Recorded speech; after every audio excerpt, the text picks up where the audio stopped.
If you have been on social media recently, you have likely seen viral videos of Hui Hui claiming that MSF so-called took away her children. So, what happened, and does the authority really have the power to remove children from the family? Well, watch on because you likely did not even know that this law exists. So, if you are someone who thinks Triple H is this instead of this, here's a brief recap of what happened in the Hui Hui's case.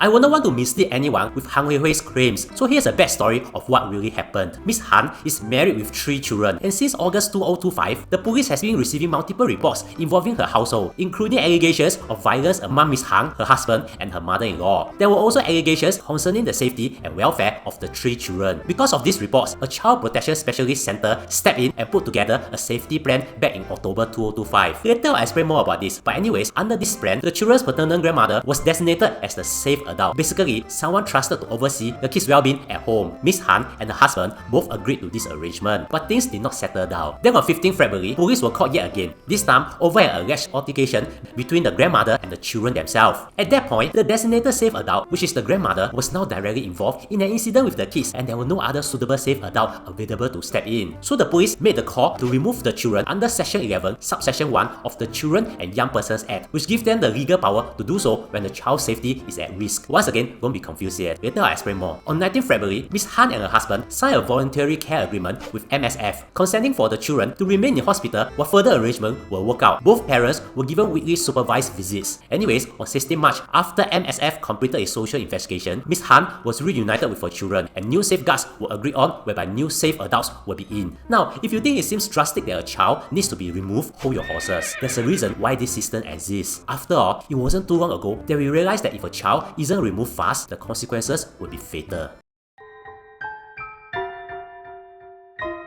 To understand why MSF has the power to remove children from families, we need to talk about a case that is honestly very difficult to hear about. The case of Megan Kong. Megan was a girl born in October 2015. Her mother and her boyfriend had abused Megan, and in 2019, staff at Megan's preschool had noticed bruises on her face, arms, and feet. That should have been the moment the system kicked into full gear, like the removal of the child, like how Miss Han's children were removed. But instead, her mother pulled Megan out of school. By then, an agency tried to flag concerns to the authorities, but the communication wasn't clear enough, leading to Megan being not removed. And you should know what happened after that. Megan was fatally abused. So, what exactly is this power, and how are children removed?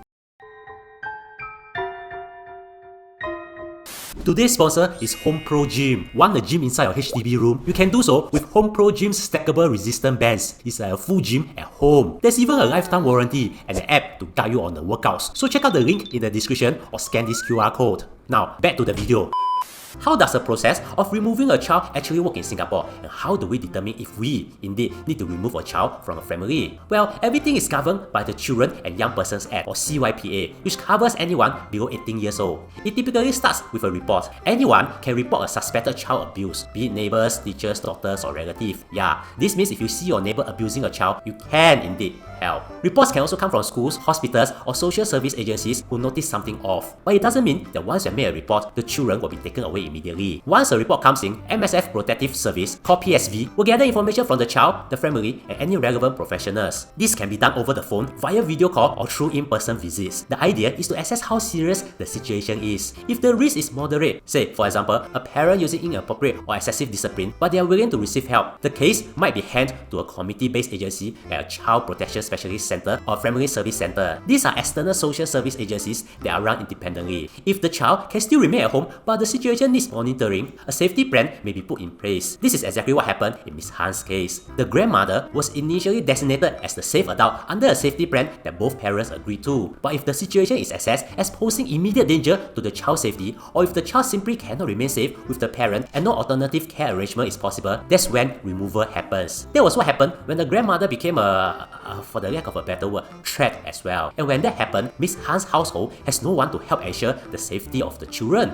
Under Section 11, Subsection 1 of the CYPA, the police have the power to remove a child and bring them to a designated place of temporary care and protection, which can be a hospital or children's home. MSF protectors can also order the child to undergo assessments, examinations, or treatment. And MSF has been very consistent on this point. Removal is a last resort. Like what I said, it's never the first step unless it's very serious. As to what happened after the removal, it could be another video altogether. So yes, you have not read about this because it's rather rare, but it exists.